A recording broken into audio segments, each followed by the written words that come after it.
প্রিয় সাথী, পার্শ্ব শিক্ষক ঐক্যমঞ্চের পক্ষ থেকে সংগ্রামী অভিনন্দন জানাই। আজ সকালে আমরা একটা অত্যন্ত দুঃসংবাদ পেলাম।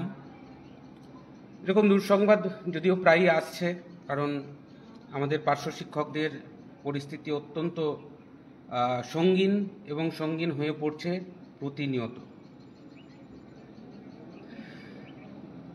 আজ সকালেই আমাদের চাপড়ার স্বামী বিবেকানন্দ, বাঙালি স্বামী বিবেকানন্দ বিদ্যালয়ের একজন পার্শ্ব শিক্ষিকা, তিনি আমাদের ছেড়ে চলে গেছেন। একটা সুইসাইড নোটও উদ্ধার হয়েছে বলে জানতে পেরেছি। তিনি দীর্ঘদিন ধরে একটা মানসিক অবসাদে ভুগছিলেন। অত্যন্ত এডুকেটেড একজন দিদিমণি। তিনি এই স্বল্প ভাতাই তার আত্মসম্মানে দীর্ঘদিন ধরে লাগছিল এবং সেটাকে তিনি মানসিকভাবে মেনে নিতে পারেননি। অন্যদিকে এই যে বিএলওর যে কাজ, অত্যন্ত কঠিন একটা কাজ, সেটারও চাপ প্রবলভাবে বেড়ে চলেছিল। উনি এই কাজগুলোতে অতটা সড়গড় নন। বিভিন্ন সময় তিনি ট্রেনিংগুলোতে উপস্থিত হয়েছেন, কিন্তু ট্রেনিংয়ে গিয়েও সেভাবে কথা বলতে পারেননি। বিডিওর সঙ্গেও তিনি এই বিষয়গুলো নিয়ে যে খুব বেশি চর্চা করতে পারতেন, তাও পারতেন না। ফলে তার এই চাপটাও তার মানসিকভাবে তাকে কুড়ে কুড়ে খাচ্ছিল। তার ফলস্বরূপ আমরা দেখতে পেলাম কি ঘটনা ঘটে গেল। প্রায় 20,000 পার্শ্ব শিক্ষক এই বিএলও কাজের সঙ্গে যুক্ত রয়েছেন। আমি তাদের সকলকে অনুরোধ করব, আপনারা মানসিকভাবে এটা নিয়ে চাপ নেবেন না, কাজ করুন, আস্তে আস্তে নিশ্চয় হবে। না পারলে অন্যের সাহায্য নিন। সবাই মোবাইল ফোন বা ইত্যাদিতে সড়গড় এমনটি নয়। আমরা বিহারেও এসআইআরের কাজ হয়েছে, আমরা শুনেছি, দেখেছি। সেখানে এই ডাটা এন্ট্রির কাজটা কিন্তু বিএলওদের ছিল না, তার জন্য অন্য লোক রিক্রুট করা হয়েছিল।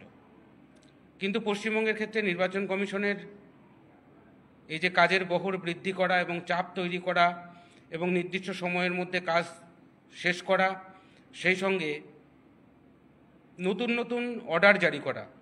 কখনো বলছেন ছবি লাগবে না, না দিলেও হবে, আবার কখনো বলছেন ছবি ম্যান্ডেটারি, কখনো রিলেশনশিপ হাবি জাবি ফর্ম ফিল আপ নিয়ে বিভিন্ন সময় বিভিন্ন রকম রিপোর্ট আসছে। তাতে আমার যে সাথী বিওলোরা রয়েছেন তাদের অবশ্যই অসুবিধা হচ্ছে।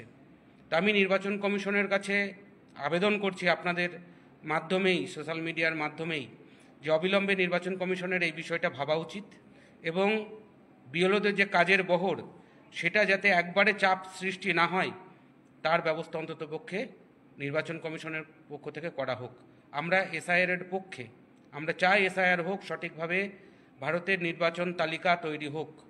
কিন্তু এই বিএলওদের ওপর যেভাবে চাপ তৈরি করা হচ্ছে, সেটা কিন্তু খুব ঠিক হচ্ছে না। তো সেই ব্যাপারে আমি অনুরোধ করব এবং নির্বাচন কমিশন এবং পশ্চিমবঙ্গ সরকারকে অনুরোধ করব, এই যে দিদিমণি মারা গেলেন পার্শ্ব শিক্ষিকা, এমনিতেই পার্শ্ব শিক্ষকদের দৈনন্দিন জীবনযাত্রার হাল অত্যন্ত খারাপ। তার উপর তারা সবাই দুবেলা দুমুঠো খেতেও পায় না, এমনিতে মানসিক যন্ত্রণায় ভোগে। তার উপর যদি এইভাবে কাজের বহর বৃদ্ধি করা হয়, এটা কিন্তু অনেকেই নিতে পারবে না। তাই আমি তাদেরকে অনুরোধ করব, যে সমস্ত কার্যকর্তা কর্মকর্তারা রয়েছেন এই এসআইআরের সঙ্গে সম্পৃক্ত, তাদেরকে আমি অনুরোধ করব, আজকে যে দিদিমণি চলে গেলেন রিঙ্কু ম্যাডাম, রিঙ্কু তরফদার, তার পরিবারের পাশে যেন নির্বাচন কমিশন থাকেন এবং পশ্চিমবঙ্গ সরকারকে অনুরোধ করব তারা যেন এই দিদিমণির পরিবারের পাশে থাকেন। সেই সঙ্গে আমি আমার আপামর পার্শ্ব শিক্ষক যারা বিএলও রয়েছেন, এছাড়া অন্যান্য বিএলওদেরকেও আমি আজকেও সোশ্যাল মিডিয়ায় একজন দিদিমণিকে দেখছিলাম, তিনি অঝরে কাঁদছেন। তাদেরকে আমি একটাই পরামর্শ দেব, যে আপনারা চাপ নেবেন না, ধীরে ধীরে কাজ করুন। নির্বাচন কমিশন তার মতো বলবে। বিভিন্ন জায়গায় বিডিও অফিসগুলোতে একটা দুর্নীতির আঁকড়া তৈরি হয়েছে। এই যে দিদিমণি আজকে চলে গেলেন, এর জন্য কিন্তু অনেকটাই দায়ী হচ্ছে চাপড়ার বিডিও অফিস।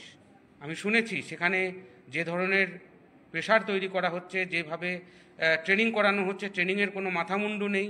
তাদেরকে এক প্রকার বিনা ট্রেনিংয়ে, বিনা প্রশিক্ষণে তাদেরকে মাঠে ছেড়ে দেওয়া হচ্ছে এবং মাঠে ছেড়ে দিয়ে তাদের ওপর নির্যাতন করা হচ্ছে, মানসিক চাপ তৈরি করা হচ্ছে। তো বিভিন্ন জায়গায় এই ধরনের ঘটনা ঘটছে, আপনারা সেগুলোতে গুরুত্ব দেবেন না। আপনারা ধীরে ধীরে কাজ করুন, তারপরে যা হবে দেখা যাবে। অত চাপ নেওয়ার কিছু নেই। আমি সকলকে অনুরোধ করব, আপনারা কেউ এই ধরনের ঘৃণ্য পথ বেছে নেবেন না। সমস্ত বিএলও, সমস্ত পার্শ্ব শিক্ষক সাথী সকলকেই আমি অনুরোধ করব যে আত্মহননের মতো ঘৃণ্য পথ আপনারা বেছে নেবেন না। দিন এভাবে যাবে। আমরা জানি সরকারের যে চরম উদাসীনতা, তার শিকার দীর্ঘদিন ধরে পার্শ্ব শিক্ষকরা হয়ে আসছেন, এবং হয়তো আগামী আরও কিছুদিন এরকমভাবেই যাবে। তাই আমি আপনাদের সকলকে, আপনাদের শুভানুধ্যায়ী হিসাবেই একটাই পরামর্শ দেব, আপনারা কেউ এই ধরনের কাজ করবেন না। অন্যদিকে আরও কয়েকটা বিষয় না বললেই নয়। সেটা হচ্ছে আমাদের একটা কর্মসূচি বিকাশ ভবনের সামনে চলছে। তো সেখানে আপনারা জানেন যে আমাদেরকে এখনও পর্যন্ত কিছু বলা হয়নি। যদিও আমি একটা ভিডিওতে দেখলাম কোনো একজন বাবু বলছেন ভগীরথকে ফোন করেছি, ভগীরথ আসেনি, আসবে না, ইত্যাদি ইত্যাদি এরকম ধরনের কথা তিনি বলছেন, আমি শুনলাম। আমি ওই ভদ্রলোকের কাছ থেকে এটা আশা করিনি, কারণ আমি অত্যন্ত বিশ্বাস করি ওনাকে।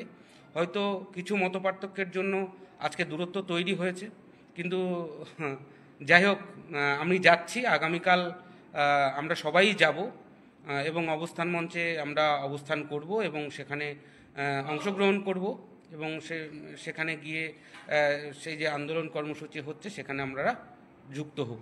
তা আমি পশ্চিমবঙ্গের সকল পার্শ্ব শিক্ষককে বলবো, গতকালের যে কর্মসূচি ছিল সেখানেও আমরা দেখেছি যে পার্শ্ব শিক্ষকদের উপস্থিতি কিন্তু আশানুরূপ নয়। আমরা পার্শ্ব শিক্ষকরা যে আন্দোলন বিগত দিনে করেছি, আরও বেশি জমায়েত হওয়া উচিত ছিল বলে আমার মনে হয়, এবং হতেও। তো সেখানে দাঁড়িয়ে আমি চাইব আগামীকাল রবিবার 23 তারিখ আমরা সবাই যাচ্ছি। আপনারা সকলে চলুন, দলমত নির্বিশেষে চলুন। যদি বসতে দেয় বসবেন, নলে পারে দাঁড়িয়ে থাকবেন। আপনার স্বার্থে যাবেন, আমি অবশ্যই আমার স্বার্থে যাব, যাতে আমার বেতনটা বৃদ্ধি হয়। নেতৃত্বরা যে আহ্বান করছে সেই আহ্বানকে সাড়া দিয়েই যাব।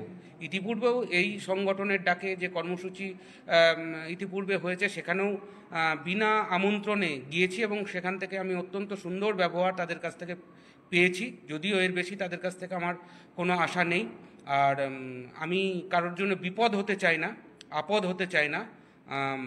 পার্শ্ব শিক্ষকরা যারা আমার সমালোচনা করেন সেটাও আমি যেমন গ্রহণ করি না, ঠিক একই রকমভাবে আপনারা যে সাধুবাদ জানান সেটাও আমি সেইভাবে গ্রহণ করি না। আমি আমার জন্য চলি, আমার আপামর পার্শ্ব শিক্ষকদের স্বার্থ নিয়েই আমি চলি, এবং তাদের স্বার্থ পূরণের জন্য আমি সমস্ত কিছু করতে রাজি আছি। এই আন্দোলন থেকে কি পাওয়া যাবে, কি পাওয়া যাবে না সেটা আপনিও জানেন, আমিও জানি। তবুও একটা আন্দোলন চলছে, সেই আন্দোলনে আমাদেরকে যুক্ত হতে হবে, যুক্ত হওয়াটা উচিত বলে আমি মনে করি। কে ডাকলো না তাতে জাস্ট কিছু যায় আসে না, কারণ ডাকতে গেলেও বা কাউকে আহ্বান করতে গেলেও একটা যোগ্যতার প্রয়োজন হয়, সেটা সবার নাও থাকতে পারে। তো আমরা সেদিকটা ছেড়েই দিচ্ছি। আমরা পজিটিভ চিন্তাভাবনা করি, আমরা পজিটিভ দিক থেকেই আমরা যাব, এবং পজিটিভ মাইন্ড নিয়েই আমরা যাব, এবং এই আন্দোলনের মধ্যে দিয়ে আপামর পার্শ্ব শিক্ষকদের একটা সুদিন ফিরবে সে আশা আমরা রাখব। আর বাকি কথা, কিছু সত্য কিছু মিথ্যাকে কেন্দ্র করে বা কিছু সত্য মিথ্যা দিয়ে আন্দোলন প্রতিষ্ঠা করার একটা প্রয়াস চলছে। আমি আপনাদেরকে অনুরোধ করব, আপনারা মিথ্যা কথা বলবেন না, যেটা হবে সেটা সত্যি কথা বলুন। নিশ্চয়ই পার্শ্ব শিক্ষকরা আপনাদের পাশে দাঁড়াবেন। 91,000 যেখানে সদস্য, সেখানে লোক জমায়েতের চিন্তা করার প্রয়োজন আছে বলে আমি অন্ততপক্ষে মনে করি না।